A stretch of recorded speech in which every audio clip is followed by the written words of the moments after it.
digital assets is part of the solution. The problem is excessive money printing, which, by the way, if you guys did not know this, 3% of all money in circulation, money and currency are two words, currency in circulation, 3% is physical. 3% is literally, 3% is that.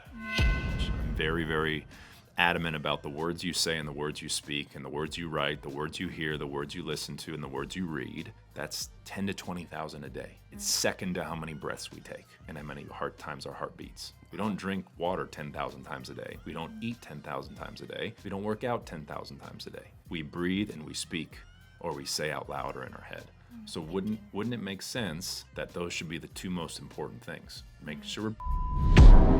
What's going on, YouTube? In today's episode, I've got two very special guests. One, I have my wife, Kaija, with me for the very first. My wife. Last time she was on the channel, she was just my fiance. So we got my wife with me and a very special guest named Chris O'Brien, COB Cobb.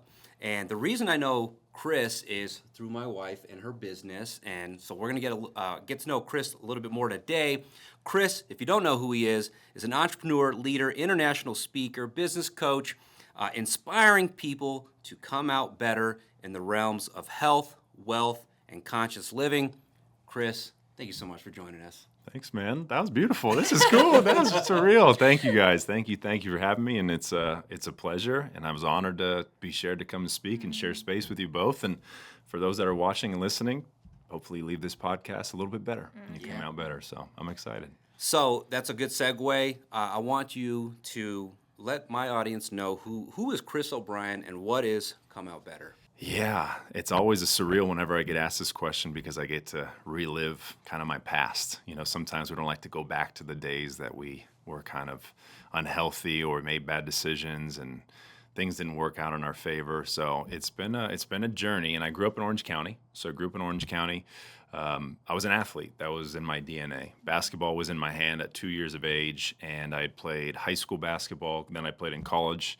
Played at San Luis Obispo, Cal Poly, go Mustangs. And then after we graduated there, I just didn't think I could continue to play. And that's what kind of took me to a 9-to-5 job, which is I was just kind of corporate America working at a commercial finance company.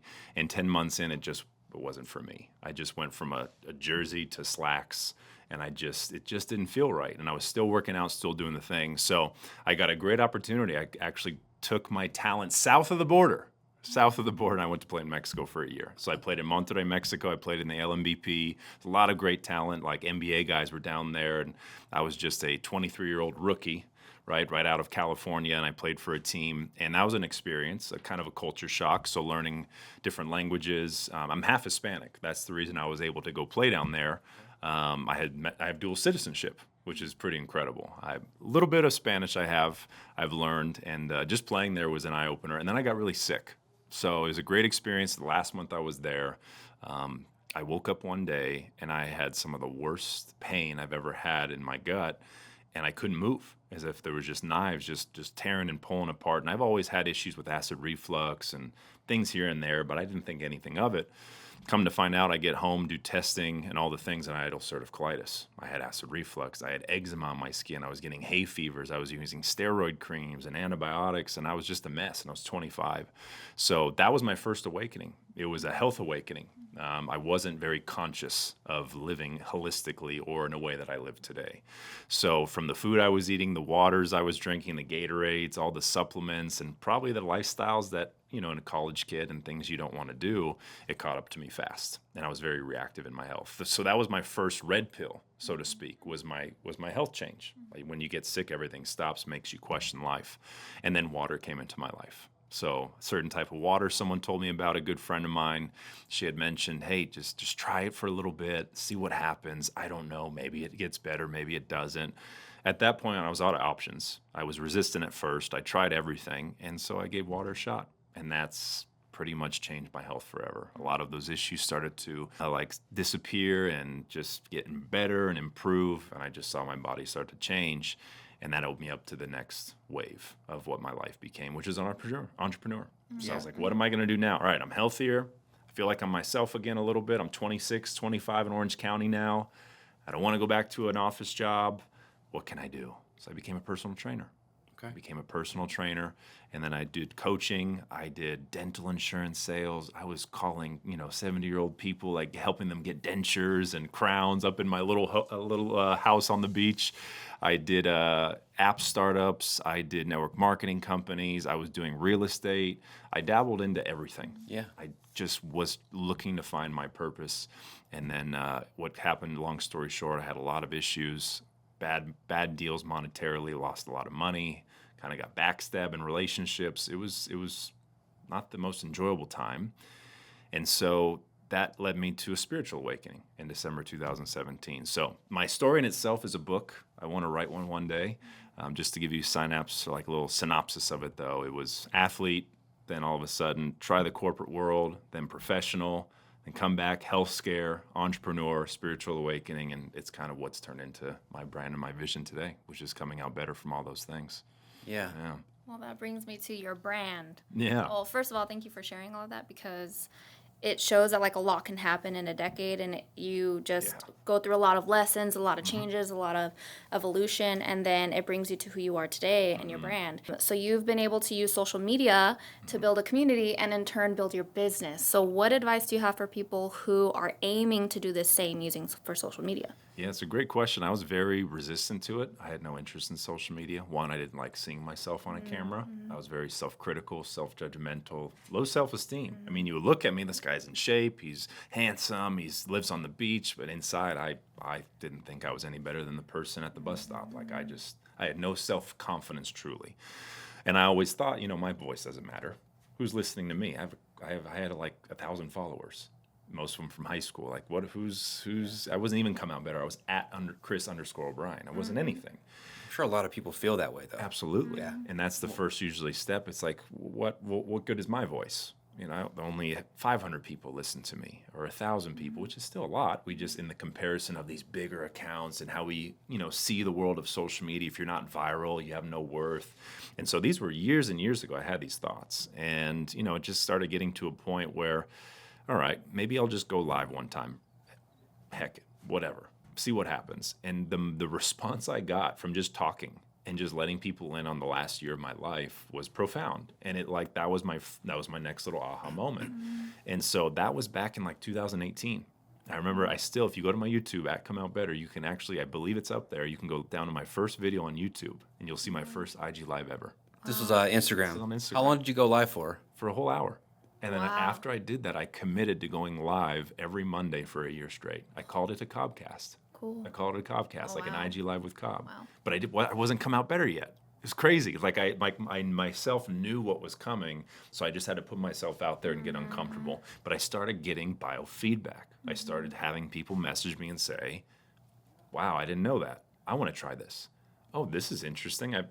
Just the way you said it, I've never heard it this way." And I start getting this biofeedback like, wow, there was 10 people on, I helped 2 people. And that's all I wanted to do in life. That's why I was a trainer. Was there gaps of awkwardness where people weren't on?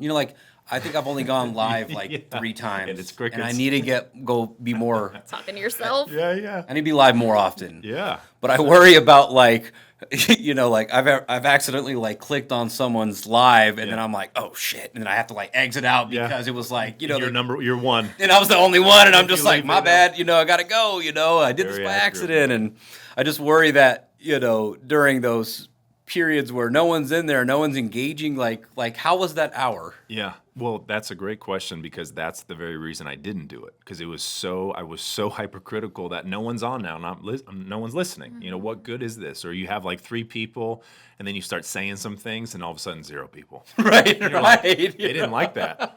Why should I keep talking? Yeah. And there's so many games that numbers can play with you. There's so many games that numbers can do to us, whether it's money, followers, posts, comments, likes, shares. Why are we like All this? of them are logical, all of them are logistical, right? It's all because it's all coordinated and correlated with time and our past and what our worth.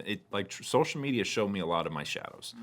It showed me face to face what I was afraid to say, what I was afraid to share, and all these things. So I just started looking at it as, all right, this is practice.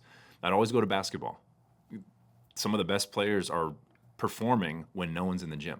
No one's watching Kobe every day. No one watched MJ or LeBron. They didn't watch these guys in the gym. They probably didn't even give them access. It was just them, the ball, and the hoop. And no one was watching, right? But then when they went out and played, there's 60,000 people.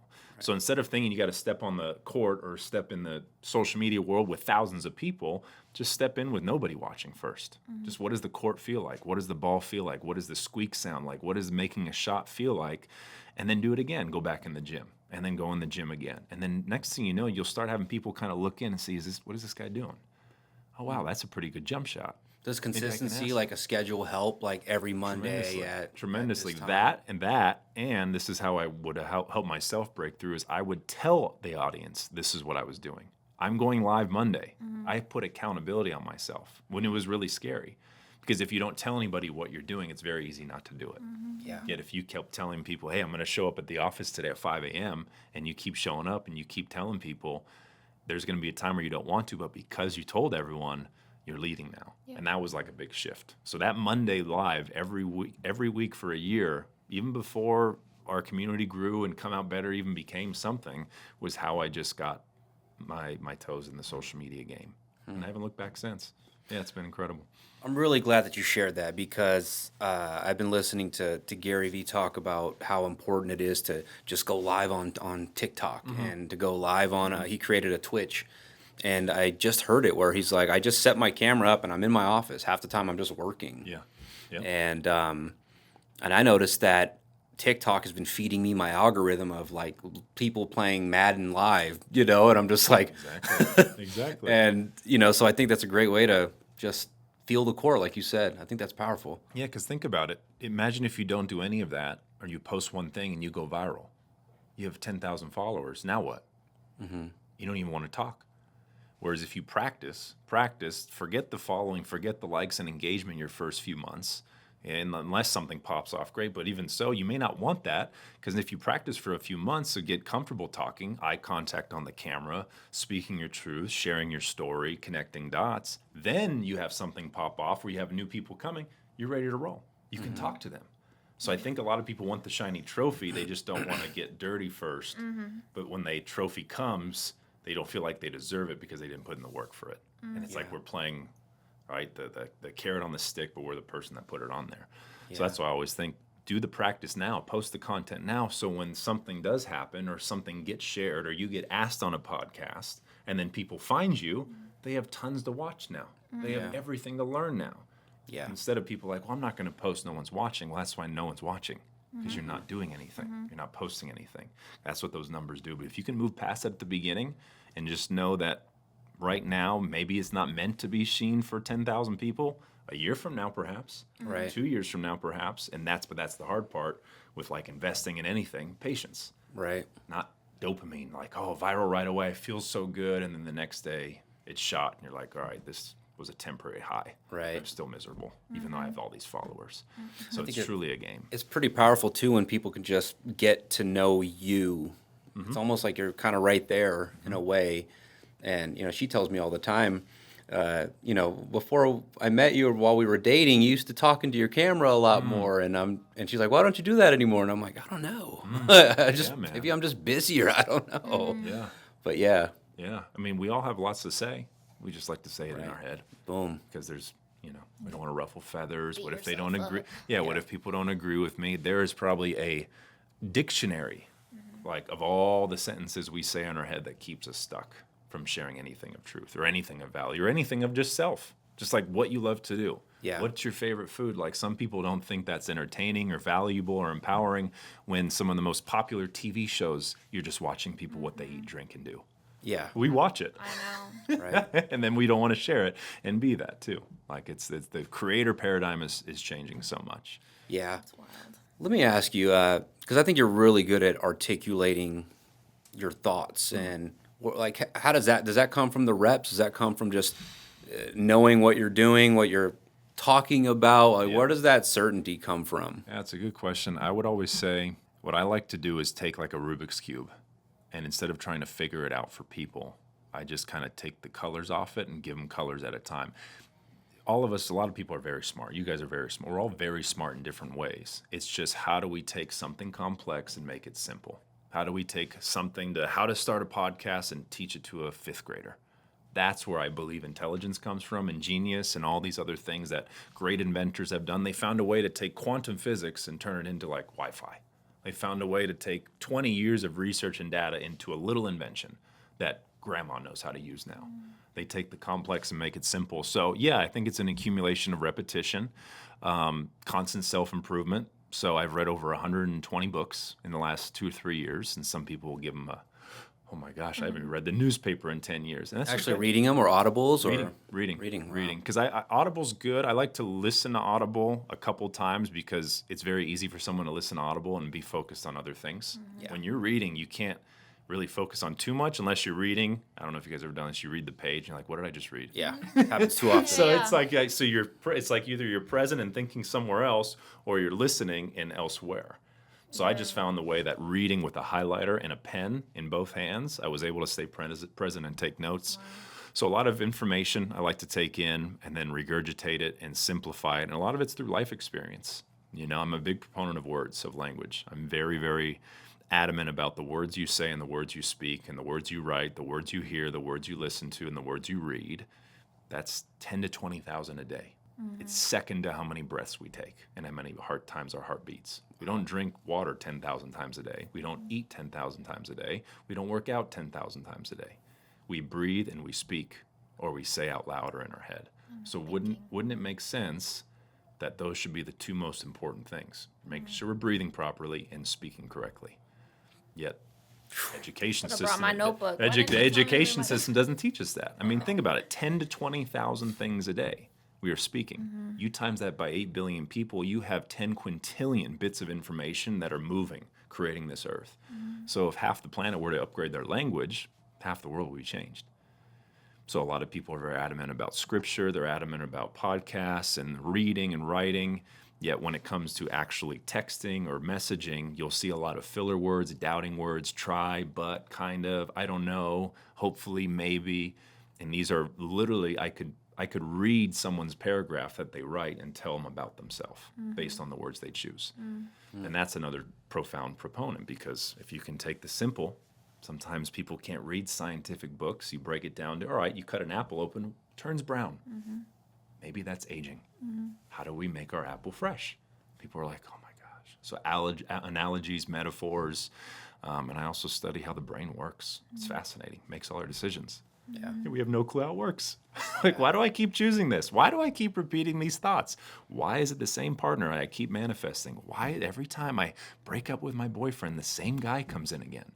And we wonder, but really our brain's just filtering out what we resonate with most. So to answer your question, years of experience, trialing and erring myself, writing out certain words, being aware of what words do, and then I also love questions. I'm a big proponent, because every question there's a answer. It's how our computer is coded. It's how a program is coded. That's how Google is coded. Right. That's how ChatGPT is coded.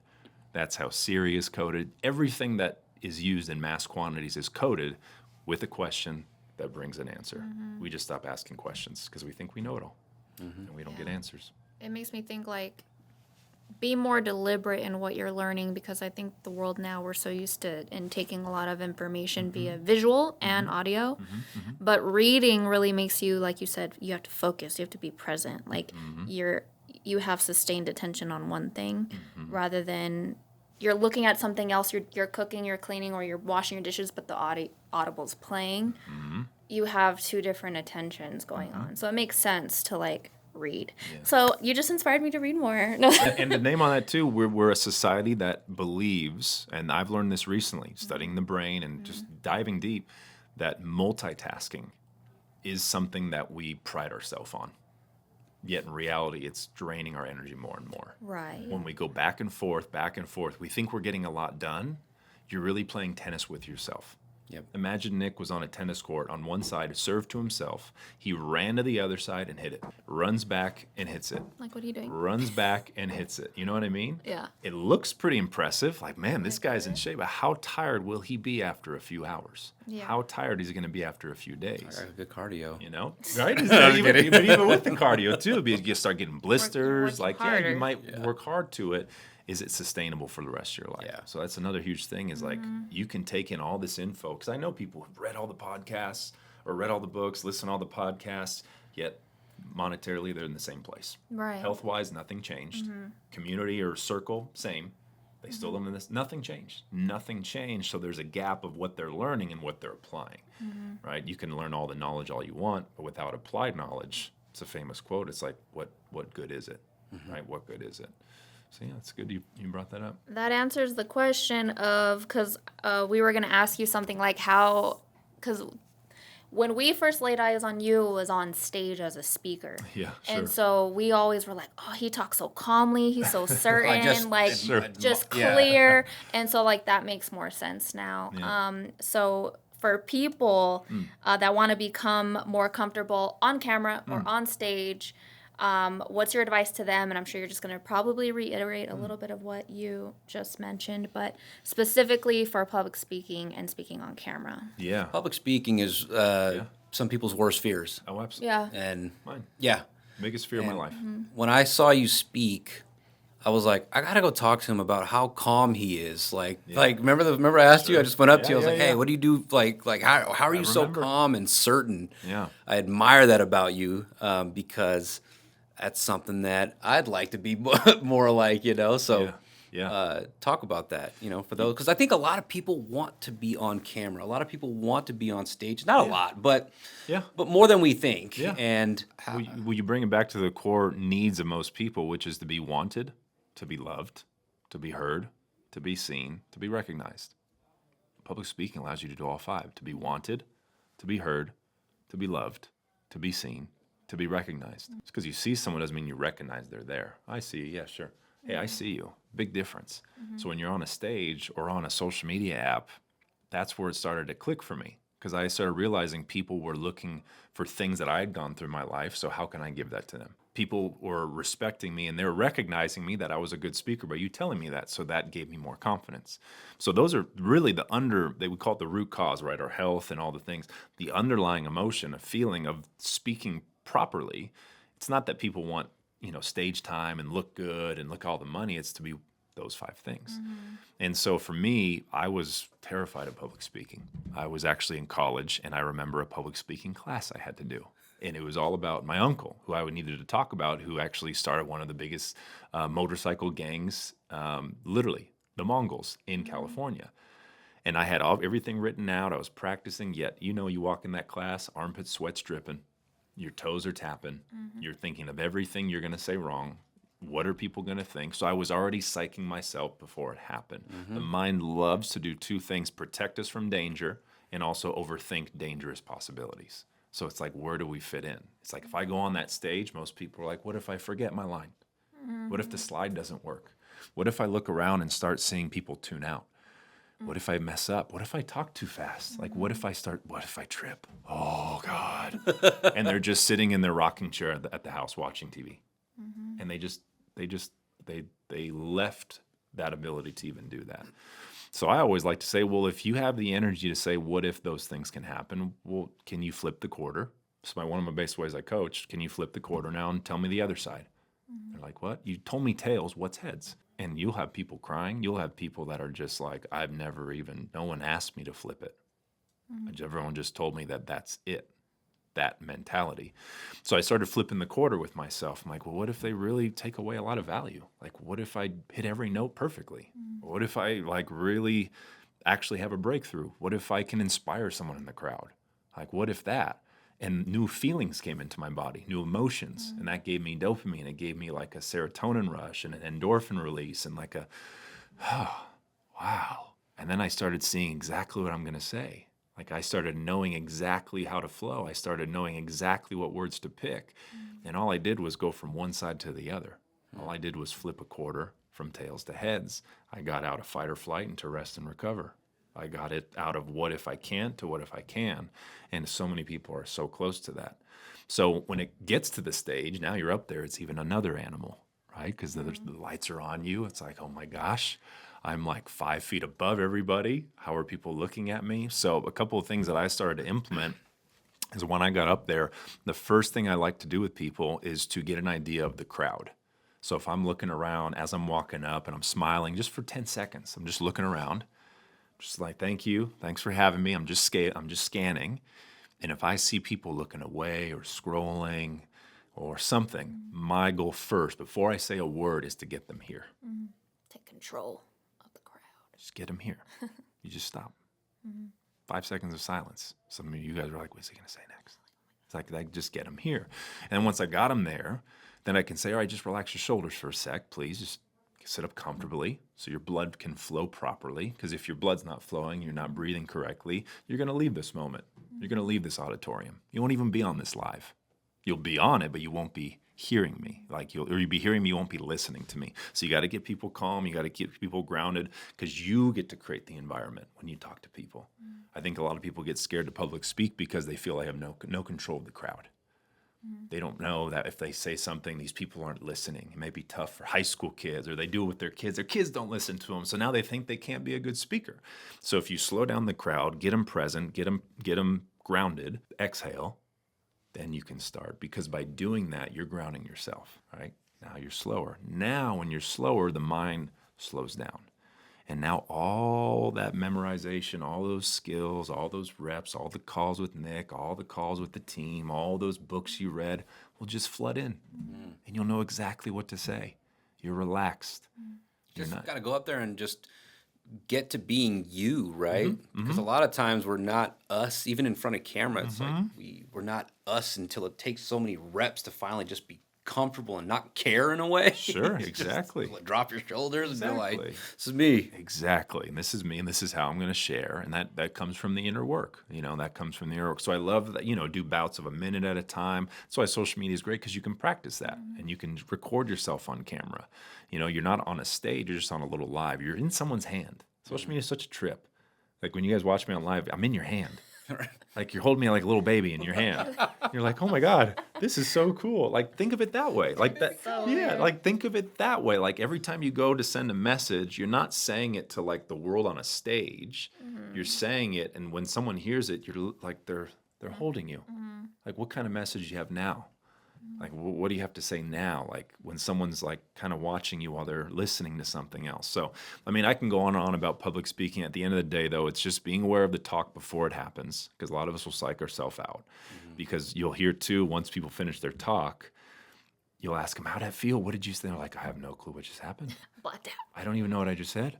Everyone loves me. Everyone I got a standing ovation. Wait, hold on. That happened with my What, vows. what happened? See, you were so present. There was no was, recollection of time. There was no thought. There was no doubt. No what if the Yeah. ring falls. It was just, oh my God. Everyone's like, that was amazing. You didn't write them down at all. I'm like, no, what did I Yeah, say? exactly. So and then the thing, your body was talking. Yeah. Our bodies talk a lot too. Like your emotions will talk a lot. Your heart starts speaking. But if we quiet all that and we try to like go up there with whatever the first part of this, you're in just one side of your brain, your left hemisphere. And that's where all the chaos happens. That's where the stories happen. That's where the fear creeps in. But if you get onto the other side and the right brain, that's the body, man, you really don't know what happened, because perhaps maybe some higher power is speaking through you, or you were being your true self minus all the programming and all the doubts parents put on you. It's just a scary place because it's so uncertain, it's so unknown. But once you step into it, man, I could talk to the whole world if you put me in front of Yeah. them. It's incredible. Speaking of which, I've seen you do that, and then Jeremy Minor did that at the last event where he went up there. He didn't say nothing for like 5 minutes. It was so awkward. It was like Exactly. by the time a word finally came out, we were like everyone was like so fully there. Concerned, when he wasn't I've been speaking. to Tony Robbins things where Tony Robbins comes out clapping and yelling, "Everybody get out of your seat!" And it's just complete opposite. Yeah. So that method's a little bit different. You know. And you pick your spot too. If like that's your energy, bring it. If that's what you want to get. I see Tony Robbins. He slows people down throughout those things. Yeah. But like his whole thing is energy. Like you're raising that up so you feel empowered. Yeah. Sometimes the best thing to do is bring it down to feel present. Then you tune it up, right? And you bring it down. Then you tune it up. Then you bring it down. So like that, like you said, there's no black and white answer to speaking. You can listen to 1,000 other people and they'll give you different answers. It's just that the thing, it's finding what works for you. Reps, patience, getting uncomfortable, just doing it. Just do it. Take a swing. I think ultimately you just need those reps too. Just got to be okay with sucking. You said the communication class. I remember my first time speaking. It was in a communications class. I'm speaking about Super Mario, and I got my paper just like this.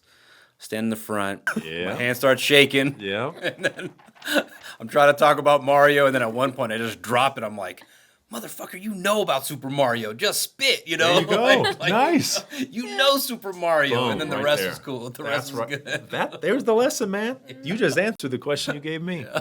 You Yeah. literally just called yourself I for it. know Super Mario. It's almost like your shake was like your body trying to tell you, hey, you already know this. Like, drop this. Instead of you're nervous, drop this. Okay, I'm letting go. You're letting go. I'm letting go of control. I trust that I know. I trust that I know. I trust that I know. Yeah. That's a huge jump. That's what's up, man. That's good. I love that. Yeah. I love that.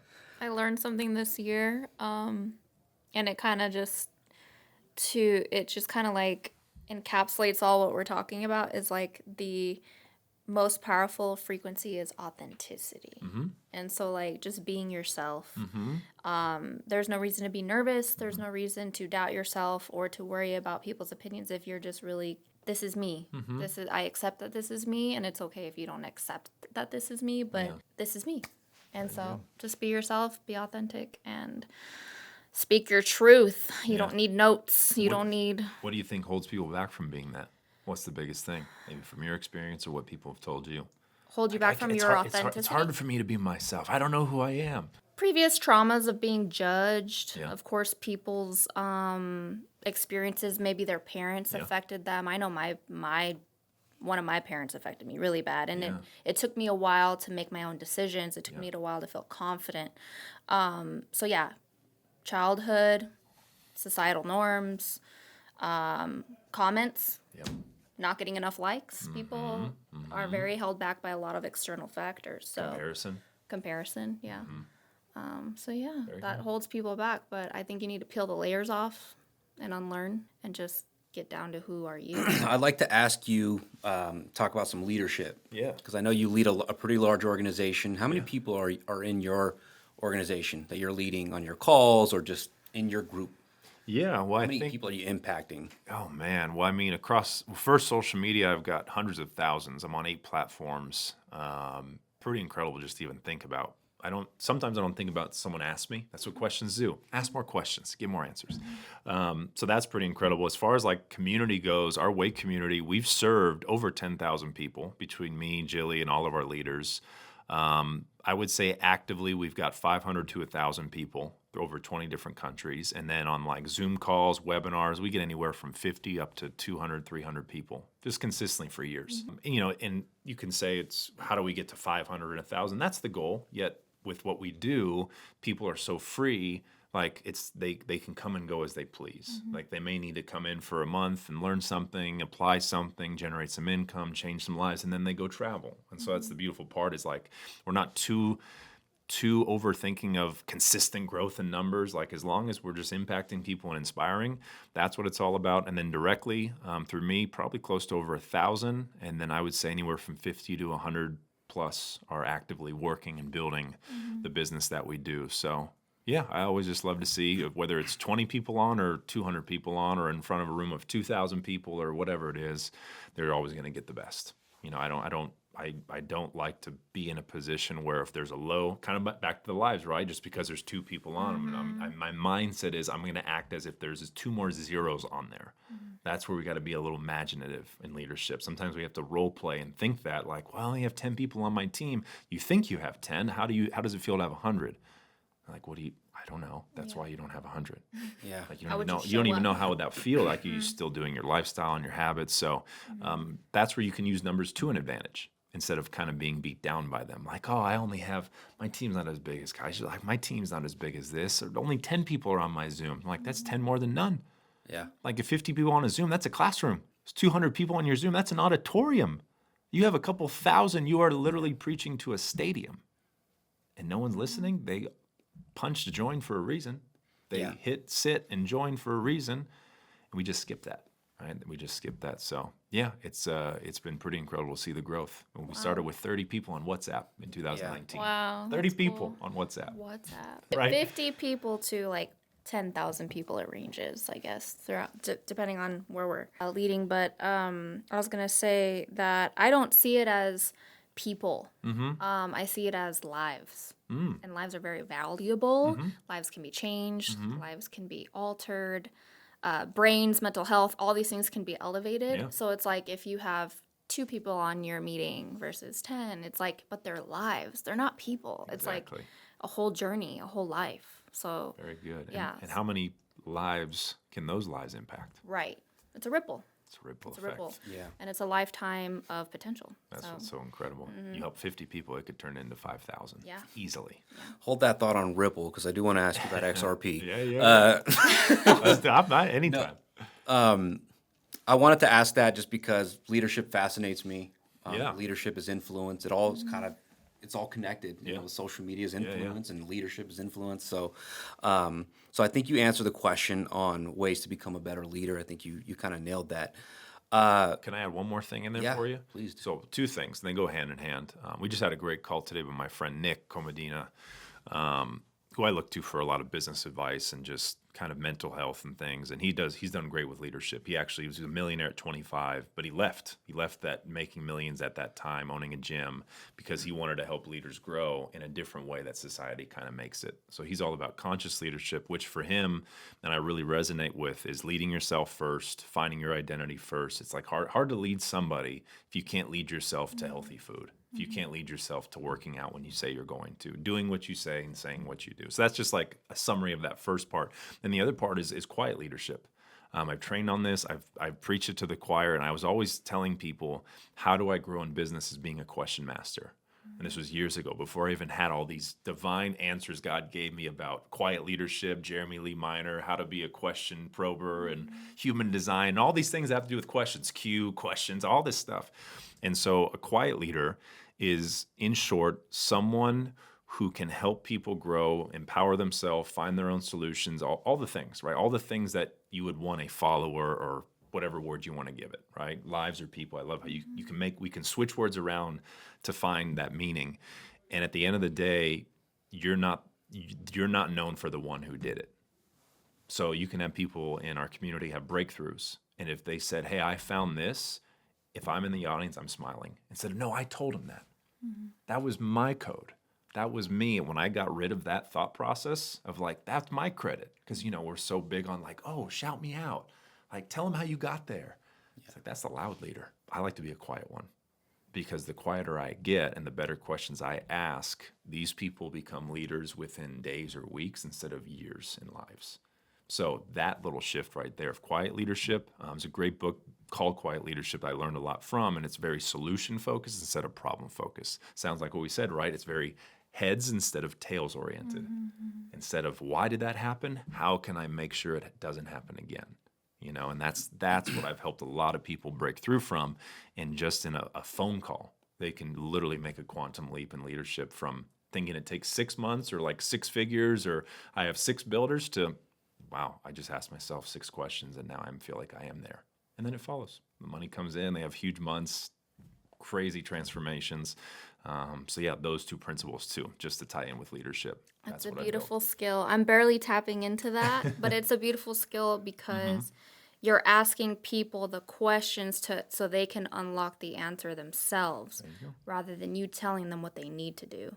And it's just so graceful and so much more powerful. So yeah, And love it. sustainable. And sustainable. And it's a real skill. It's a real skill. And it takes you to take your ego and self out of it. Exactly. So it's like really, really good. So getting learn people- more about quiet leadership if you're watching. Absolutely. Yeah, getting people to figure to figure out what you're trying to communicate to them without you telling them what that is a Like you definitely need a to skill. post more. Instead of saying you need to post more, maybe say like how often do you feel like you need to show up in order to get that many leads? There you go. know? Yeah. And then they'll be like, oh, maybe I should post maybe like 5 times a week instead of 0.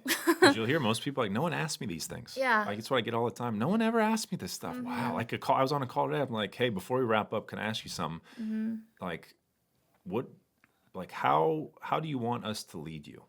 They're like, well, tell me what to do. Okay, so are you okay? Would you rather us tell you what you want to hear, what you need to hear? And they're just answering. Like, and then what is your expectation of me as a leader to mentor you, to make this amount of money?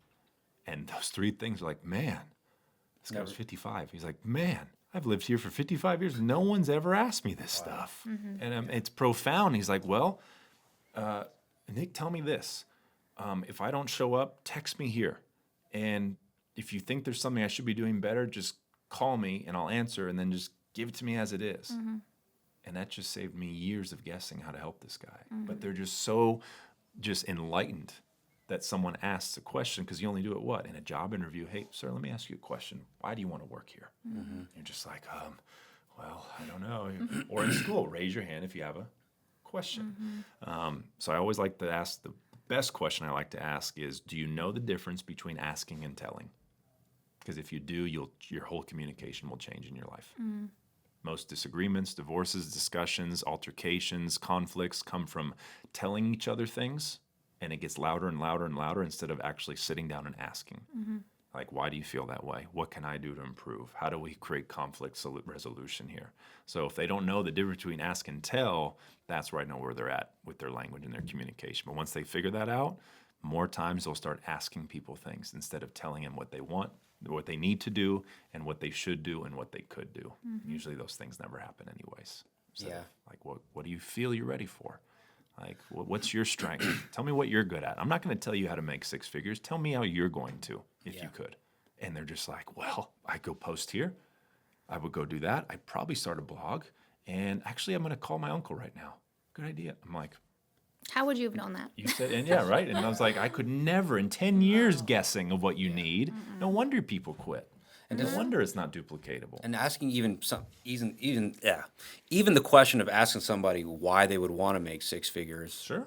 And having them reverse engineer that, like, what would you do with the six figures? Just people value just asking them questions about why they want what they want. Exactly. Versus, I call it, we're like detangling people. Like, you know, when your hair gets tangled, Yeah. or your headphones, right, or your cables, you're like, oh my God. that's old school, man. No, I know, right? But anything, like any rope, now you're like, oh, I just want to hit a button and it just detangles. That's what a question does. It helps people detangle.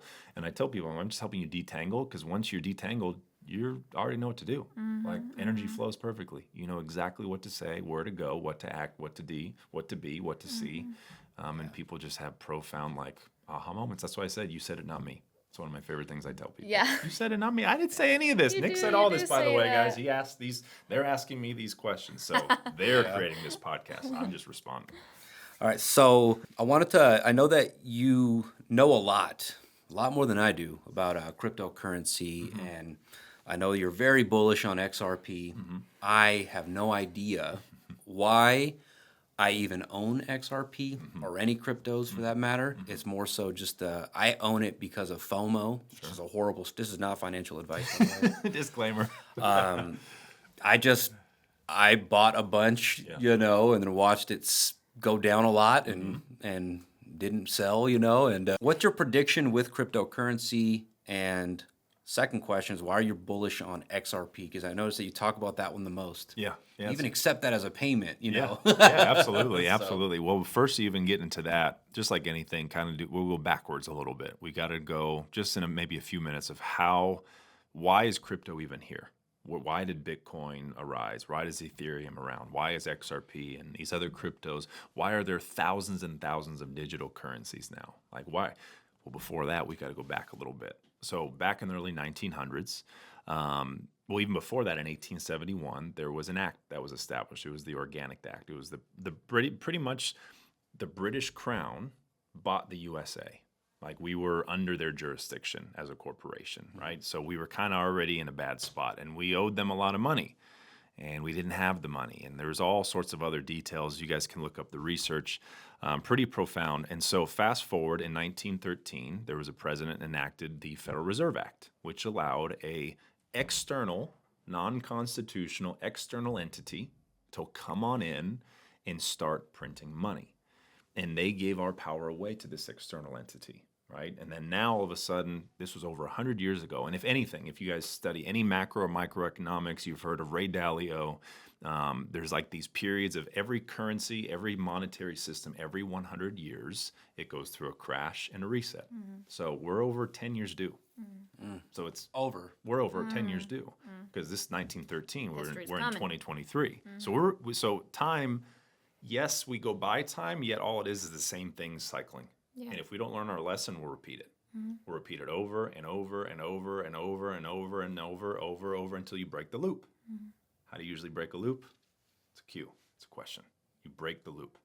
Once you break the loop, you're now able to have a level playing field. So after the 1913 Act, the Federal Reserve Act, what happened following, I'm giving you a very quick history lesson. Okay, if I'm missing pieces, because we'd be here for 10 hours. In 1971, we were taking off gold. Okay, and President Nixon took us off the gold standard. Why? Because what happened was after that, a man named Henry Kissinger went to Saudi Arabia and made a deal with Saudi Arabian nations to back our gold, back our dollar, not by gold, with oil. You guys have probably heard of the word petro, right? Petrodollar.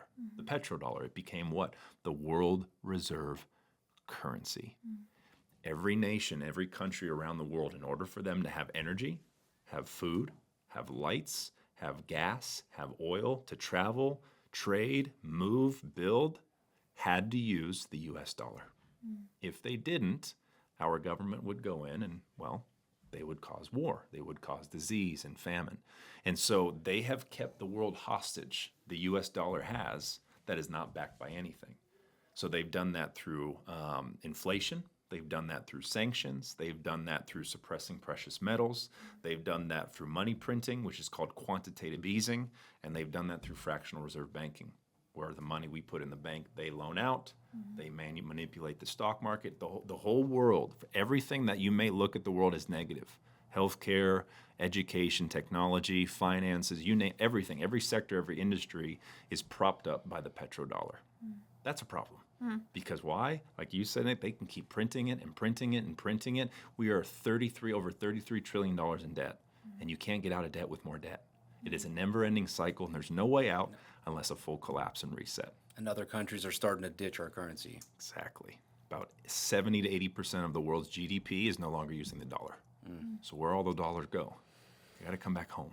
If anybody knows any history, real history, what happened in Venezuela when that happened? It's called hyperinflation. That means a loaf of bread is $200. Gas is $50 a gallon. Now, me saying this, do I want that to happen? Absolutely not. Could it? I don't know. We're in that direction, though, of there is no way out, no more bailouts, no more things that are falling in our favor. Brazil, Russia, India, China, South Africa, the BRICS alliance, probably 80% of the world's GDP are ditching the dollar, and they're going back to what?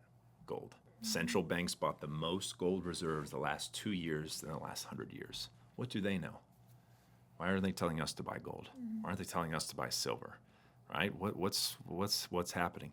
Not only that, they're also creating systems that allow for cross-border payments to change. Because we use something called a SWIFT system, which moves trillions of dollars a day, but it's not fast. Sounds swift. It's outdated, it's old, and every time money is moved, it's crazy, Nick. You could be in Australia. I could send you a message on WhatsApp. How fast would you get it? By the way. Instantly. If I wanted to send you 10 grand, how fast would you get it? Days. Weeks. Would you get it all? Ooh. No. No. Where'd it go? That's a problem. Why do we have to pay $3 to take money out of an ATM of our own checking? Why can't we go to the bank and get all of our savings out, but they tell us they don't have the cash?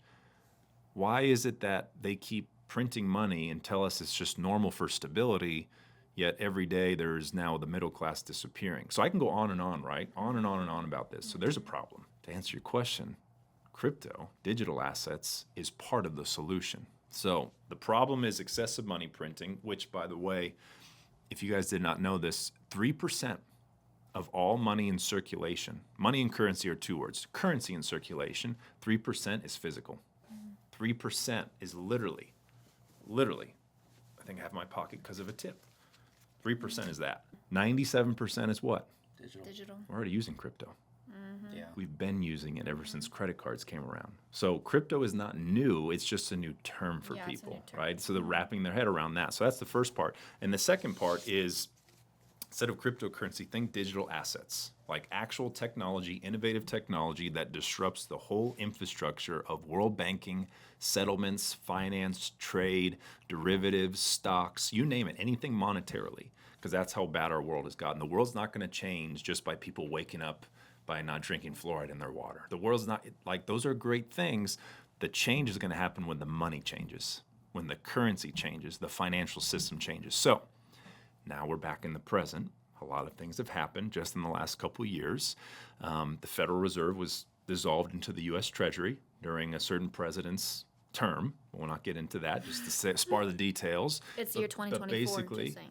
No, well, this happened in 2020, right during the same time that they released something to crash the economy. So it's a chess move. Some person dissolved their Fed, they crashed the economy that the Fed funded at the same time. It's a chess game. You have to know this is all a chess game. So why is digital assets incredible? Because the future we're going to, why I'm so excited about XRP and certain tokens, we are going into a world where the physical precious metals of gold and silver, which, just a side note, the U.S. has all the gold. No one knows that, though, but you can look it up. We have all the gold. We got it back from Vatican and the Royal Crown. It's all here. It's all here. Just people don't know it yet. You'll see. You'll come back to this podcast. They have physical and then they have digital.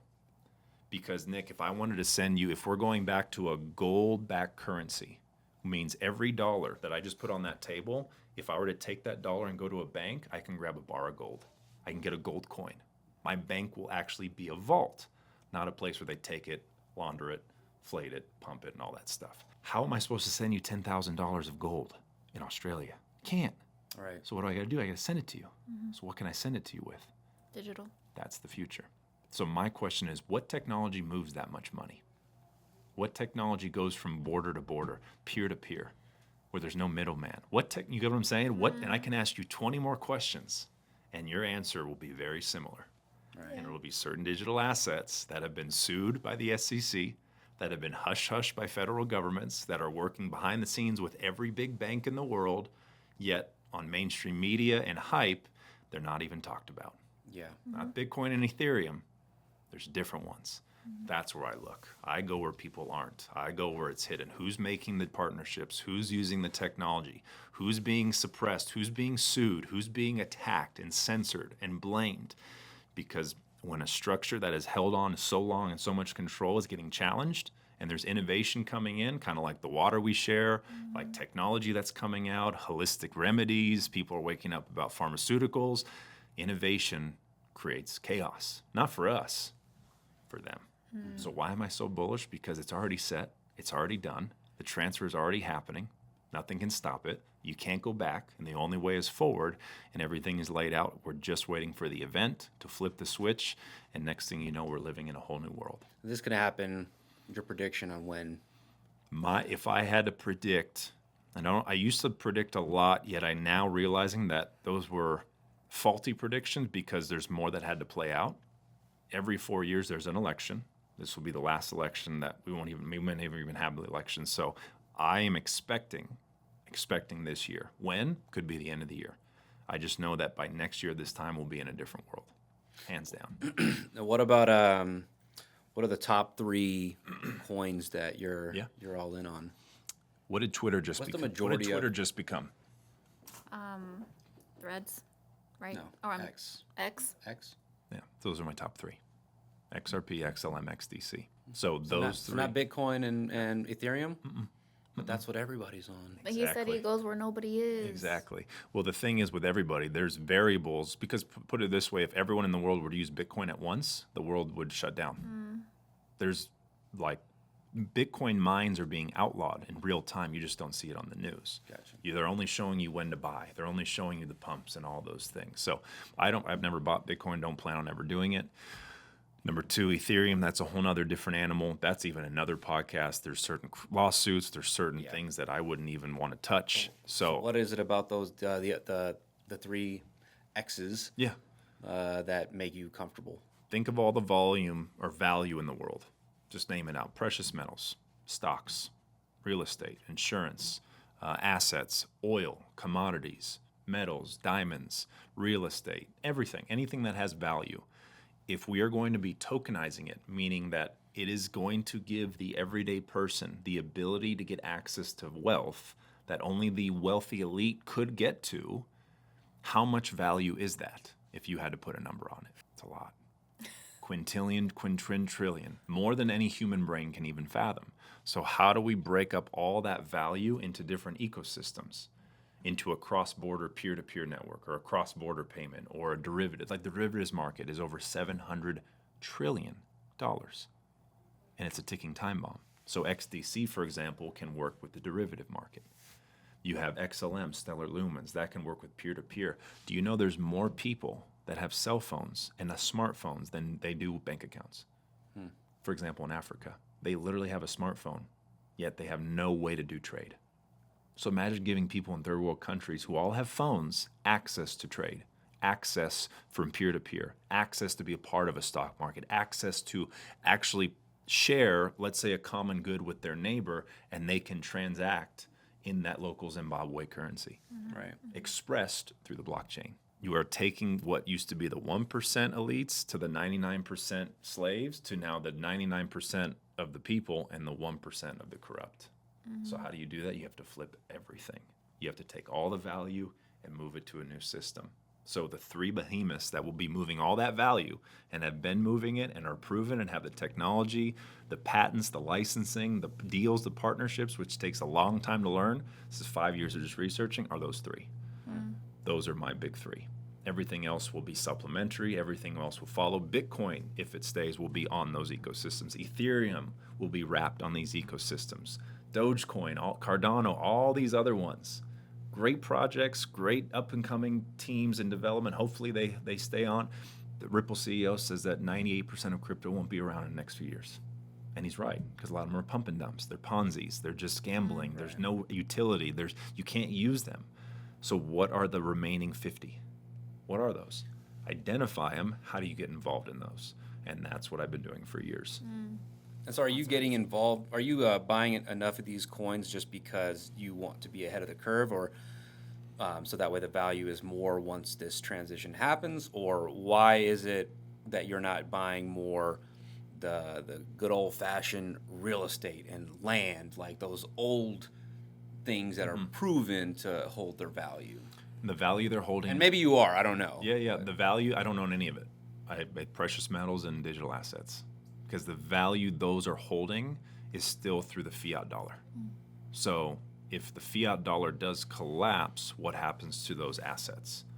And this is what they've done in the past, right? They collapse markets. It's how the Rothschilds took control. The Battle of Waterloo, Napoleon.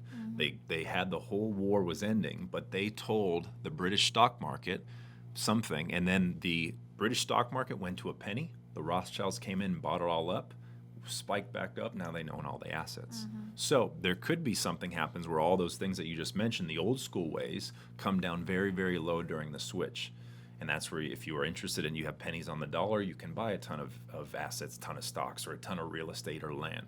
For me, I'm just rather think of it this way. If I have the new engine for where all those assets you just said are going, and I have the building blocks of value of that, perhaps my ROI would be 10,000 times bigger.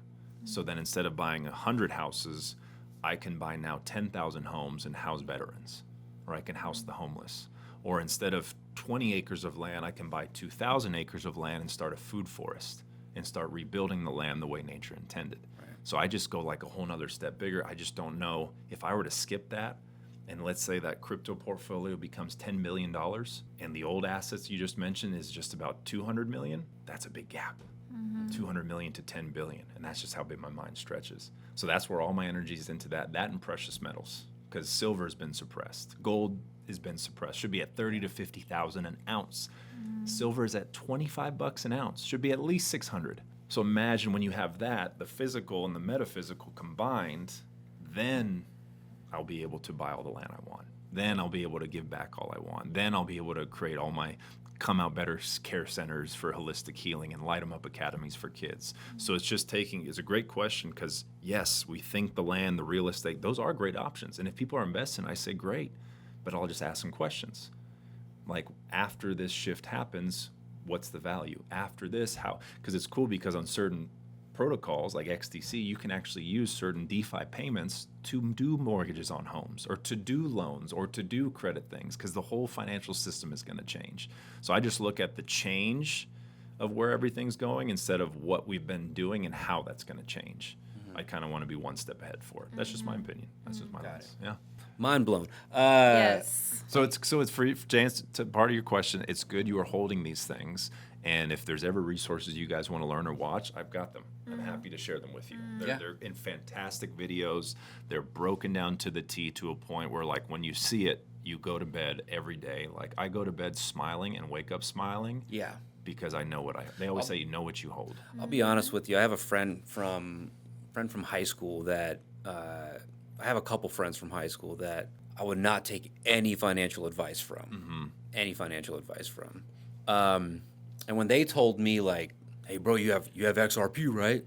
I was kind of like, I didn't respect XRP as much when they told me that I should have had more of it. Sure. Because, then it kind of just made me think, like, what kind of cuckoo stuff are they on, or Valid. But Valid. but that was one piece. That's one thing that I think about when I think about XRP is like, wait, if he's telling me I should have it. Well, that's how you were introduced. Yeah. Through them, right? Wow. No, I already owned a bunch. I told them, like, I got a bunch of XRP. I can't tell you why, but I've got like maybe like 7 or 8 coins, but I just thought it was weird, because certain people, I'm just like, I don't know, like Yeah, you have discernment. You have a preconceived story, a belief, a thought. Yeah. Absolutely, dude. It's healthy. It's good you're aware instead of just like taking everything like with a grain of salt and like, oh, I'll do it because he said it. Like, well, hold on. Question. Yeah. Discernment. Slow down, and just know that what you do hold, you as a family and your future child, you have keys to the new financial system. Yeah. Plain and simple. I just, yeah. Pretty incredible. It's So good to job. have rather than not. Exactly. I mean, why not? Yeah. Exactly. Well, thanks for sharing that. Yeah. The last question I have for you, and I know your father had a great impact on you. I wanted to ask you, and I don't know how these questions could maybe intertwine, but I want to ask you maybe 3 things that you've learned from him. And the last question is 3 truths. Like what are 3 of your truths? Very good. And I think we'll end it on that too, unless you have any other questions, baby. I'm just soaking everything in. That's a great questions. Oh man, we'll start with my father. Well, one thing he always, one of the first things he instilled in me, because there's a lot of times growing up in my life where I didn't want to do something, and whether it was through ego, and that was when I was younger, right? And he was always just say, like, he was very big on overgiving and very big on, like, if there was 100 people in a room that had all issues and so did he would make sure they all were better before he was. And that could be good or bad, right? For some people, it depends how you look at it. So he always instilled with me that leaders are people that are of service. No matter what situation, conditions, whether it's something you don't want to do, show up to, something that you have no interest in maybe at first, or it doesn't fit your comfort zone, whatever it is, that it's not about, kind of back to leadership in this whole conversation, it's not about, the trophies or the accolades or what you can do, what you're capable of. It's part of it. It's just what can you do for someone else? He was a man of faith, very, very, very strong in his faith and Christian upbringing and all the things, and that always stuck with me. So I always have had this leadership. I was a point guard in high school. I made sure, like, everyone got the ball. Like, if like I didn't touch the ball, I would go give it to him and be like, you can do this. Like, instead of me scoring all the points, I just found ways to make people around me better. And it just translated into business, which is perfectly of what I'm doing in today. It just started with sports. Sports was just, it was, looking back on it, sometimes people will say, man, I spent so much time on sports. I didn't have the kind of childhood others did. I didn't go on the vacations or the camping trips or the skiing, because I didn't do it. I was in the gym. I was working out. I was watching film. I got a college scholarship. I was able to play pro ball. That I got there, though, because I started learning how to be a leader on a team, how to be a good teammate, which correlates to coworker, to brother, to friend. It's so correlated. So that was a big one. The second one is he was always big on just doing things the right way. Like, when, someone drops $1 or something, and you could take it and pick it up and getting the dollar and giving it back to them. That's the right way. And that's just one example, like holding the door open. Not manners, just because it's just the right thing to do, especially if you see someone who's have their hands full. Just anything in your life, when we do it, there's so many chances God gives us to do just the right thing. But we don't do it because no one's looking. It's not going to go viral. I don't get paid for it. Nothing's in my favor from the return. So he instilled in me always, he'll just ask me, was that the right thing to do? I was like, Chris, you're late to class. shouldn't you be in detention? Like, Dad, I didn't tell her I was late. I said I was. It's like, is that the right thing to do? And I was just like, go back, imagine telling the teacher, I was late, can you give me detention? but think about what that teaches you, right? Like, oh my gosh. Because the more you do it, you don't have to think about it, and you'll always keep doing the right things. And I think a lot of people's struggles and problems come from them unconsciously doing things that are wrong. Indirect suicide. Like, we know we're eating bad food, but we're going to eat it. You're indirectly just harming yourself. Yeah. That's not the right way. And so we're not perfect, right? None of us have a perfect track record. So doing things the right way was another big one. Leadership by serving others was a big one. And another thing he used to talk about always was just his faith with God. And a big thing of, he was always adamant of ask God for help. Like, you're not by yourself. I know a lot of people get religion and spirituality and all these conversations. We're just hearing everyone's inner voice now. We're not. I always like to say, you don't deny its existence. We have just different ways of saying it, right? Christ, God, universe, creator, source, Jesus, Buddha. Like, there's so many religions now, so many beliefs. So we don't deny its existence. There's just some higher power there. So he was always reminding, he was kind of the voice. He was the counter. It's not more of a lesson. He was just who he was. He was the counter to the negative voice I had. He was my heads before I realized I had the other side of the coin. Okay. So he always instilled that. He got to a point where, he knew the hardest things in life, they were actually good for me, and he was able to communicate in a way to make the thing that I didn't want to do beneficial. Why you're doing these hard things to give this result, right? He would find a way to push me enough where I was like, oh my gosh, this is awful, I hate this. But then after, he would find ways to praise it. So it was kind of like this good cop, bad cop, but as a father and a coach, and it just gave me perspective on how to navigate good and bad. And he would always just say, you don't need more, ask for less problems, just ask God for broader shoulders. And that's just always one. I can go on and on. There's so many lessons he gave me, but those are some of the top ones that have stuck. You had a blessed father. You were so blessed with that. I was. Yeah, and I hear people, I grew up without a father. I mean, for those that don't know, my father passed away in October 2020. Just, man, just even another hour podcast explaining all that with pharmaceuticals and chemo and cancer. And it's just part of kind of the next part of your question is the truths. The most important truths in the world is three of them, I guess. It's a good question on the spot because there's. Yeah, and I know you're a man of truth. Yeah. Because there's so many. It's like, what do I want to pick from? But I would say at the end of the day, three things, just for this moment, because tomorrow you can ask me that. It could be three different things. It's nothing like set in stone, like this is the way I see it. I would say the first thing that's coming to me, one, because of health, that was my first wake-up call. And my father, we had cancer and all sorts of things. I've lost loved ones and friends to health, mental health, physical health, is the notion that the truth is that you can heal yourself. Like, you can actually regenerate, rewire, reverse, flip at any age. Like, unless you're truly at your last day, it may be difficult. Like, in that last bit, it's just common sense. Okay, yeah, this is time. I get it. But maybe in your late 60s, 70s, 50s, wherever you are, whether you've gone through traumas and surgeries, and our bodies are so amazing that it didn't take however long we've been here since creation, right? The way God gave us an ability that if we got a cut, it heals. You just sitting here, you have 2 heartbeats in you right now. Are you controlling? There's no. Your blood is moving through your body. You're still breathing. So there's this intelligence we have. We just don't know how it works. We don't know how the intelligence works. So now we get so curious with ChatGPT because it's artificial intelligence. Well, take away the artificial and put divine intelligence. But people don't get excited for that. Yeah. Right? Because they can't see it, they can't feel it, but they can type it in, so they get excited for the artificial. That's the first one. You can heal yourself, regenerate yourself, and come out healthier. Number 2 is that the biggest truth that maybe people don't want to wake up to, or they don't want us to wake up to, is that you actually have the power when you choose to change your life, and no matter what situation or circumstance you put yourself in, whether it's bankruptcy, divorce, disease, loss, shame, grief, any of the emotional things that are maybe lower for people to experience, that you can change your life very, very quickly. And doesn't mean it's overnight, it just means it starts with a thought and then a choice and a belief. I think people have given up the notion that The way they are today is the way they will always be. And no matter what you say or do, what water I drink, what book I listen to, what people I surround myself with, nothing's going to change. Nothing's going to change. That is a lie.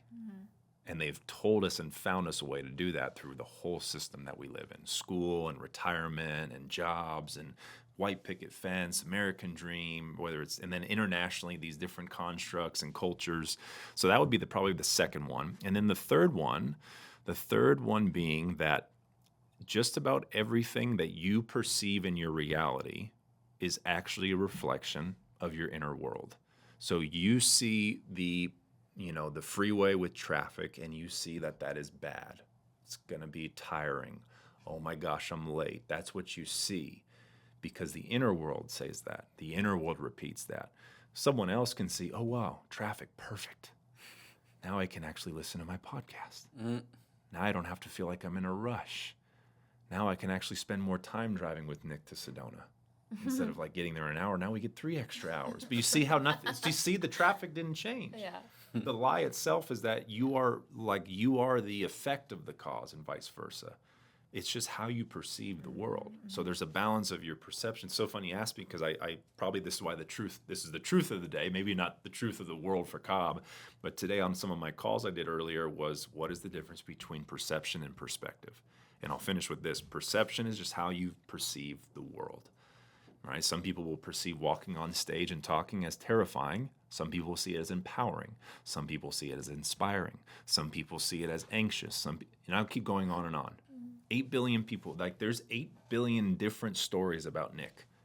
If you got every person to walk in this room and say, who is this guy? They will give you a different story. Does that mean that's all true?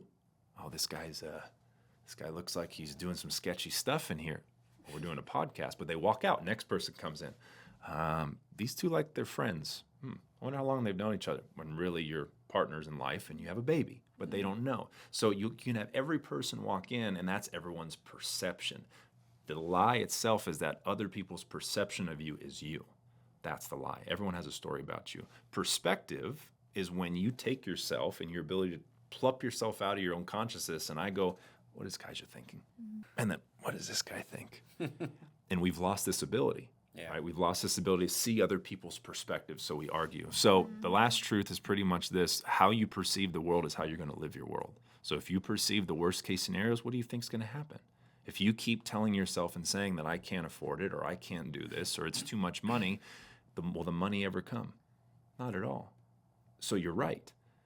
You're not wrong. There is no good or bad, right or wrong. It's how you perceive anything. And that's a truth. That's a flat-out truth because they've made us believe that, it's just the way it is. You can't change. You can't heal. This is just how society is. This is the way we've done it. Nothing you can do about it. Sorry, you have to buy a pill. And those 3 truths are so intercorrelated. Yeah. So when you start pulling the layers on them, they start working interoperably, little crypto term. They can work together, right? Not above or below or rich or poor. And now you have no separation and division. And then now people get curious about each other. Now instead of competing, we're collaborating. Instead of trying to take, we're giving. Instead of trying to exclaim, we're questioning.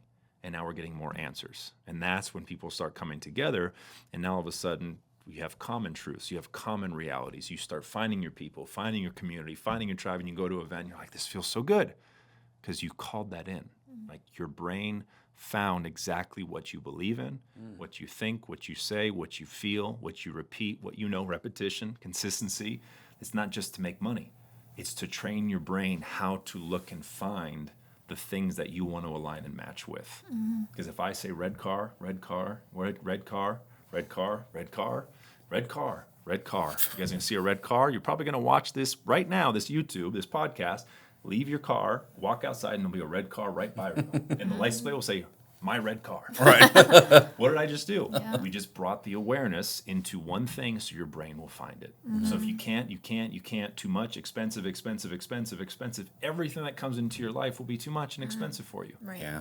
But when you say, okay, I got money, but it's hard because you don't have it yet. That's that. But how you perceive the inner is how you create the outer. And you can repair, regenerate, and there's always a way to come out better. And those are the 3 truths of the day. Wow. Yeah. I love it. Well, before we let you go, baby, you have anything else you want to add? I just want to say thank you for sharing, welcome. and Yeah. I hope that anyone watching is changed, improved, Enlightened. and enlightened. Yes, so that's all I have. Yeah. Well, I just want to acknowledge you just for the man that you are. I haven't known you that long, but just by following you, just by just speaking with you for this last hour, I've learned some things, you know. I should have brought my notepad. So I don't watch a lot of my videos after I post them. I just send it. I'm going to rewatch this one. Yeah. I'm going to rewatch this one. But just want to acknowledge you for everything that you're doing, you know, just not for us, but just for everybody, and for coming and joining us, you know. You're sharing your time. I think the fact that we even know this man says a lot about our conscious living and like what we're, you know, where we're at. Yeah. You know, so you like filtered it out and called Yeah, me in here from we are. someone else you knew, and that's the quantum universe. Yeah. Like a fractal leads to a fractal. One drop leads to another. Yes. Yeah. It's amazing. Yeah. Very good. So where can our audience find you on your social media platforms, your website? Yeah. I'll link it all in the caption, but Perfect. Got a lot of links we'll throw Yeah. in there. So Come Out Better is pretty universal. So out Instagram, it's at Come Out Better. Facebook, Come Out Better. X app, Come Out Better. And then on TikTok, it's Come Out Wealthier. So TikTok is more of the financial stuff. So anything about the financial talk we just had, you go start watching all my TikTok clips, you will probably learn. You know, I just kind of launched it a few months ago. I'm not adamant about. I have an assistant that takes clips from podcasts and posts it. But if you watched at least 100 of those things, you'd probably learn a lot more than most people on this planet with the finances. So that's TikTok.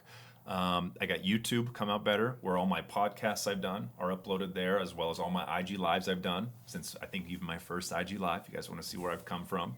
Where else am I on? I am on Telegram. That's more of if you're ready for the rabbit hole, the red pill, and the truths. So it's Come Out Better, and the O and out is a capital Q for question and a lot of other various reasons. And then I have a couple websites. I know it's crazy.